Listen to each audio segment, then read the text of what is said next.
بسم اللہ الرحمن الرحیم۔ السلام علیکم ورحمۃ اللہ۔ اردو ٹی وی میں آپ کو خوش آمدید کہتا ہوں۔ فرینڈ، میں آپ کے ساتھ ایک اور اہم اپڈیٹ لے کے حاضر ہوں۔ سعودی انجینئر کونسل کے ترجمان صالح العمر نے کہا ہے کہ کونسل تمام غیر ملکی انجینئر پر رجسٹریشن کی پابندی عائد کیے ہوئے ہے۔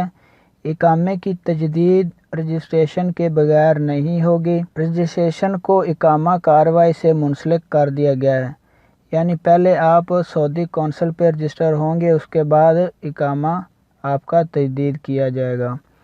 الاخباریہ چینل سے گفتگو کرتے ہوئے صالح العمر نے کہا کہ ڈگریوں کی جانچ پڑتال کے لیے براہ راست جاری کرنے والے ادارے سے رابطہ کیا جاتا ہے۔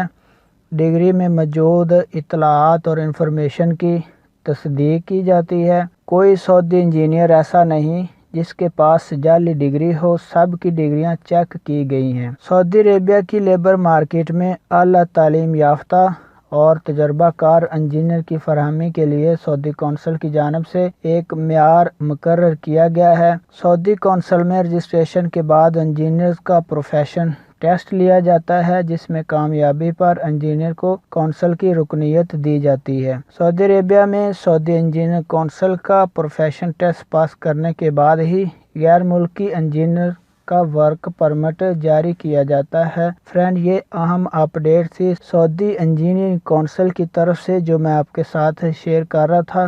اپنا بہت سارا خیال رکھیے گا۔ السلام علیکم ورحمۃ اللہ۔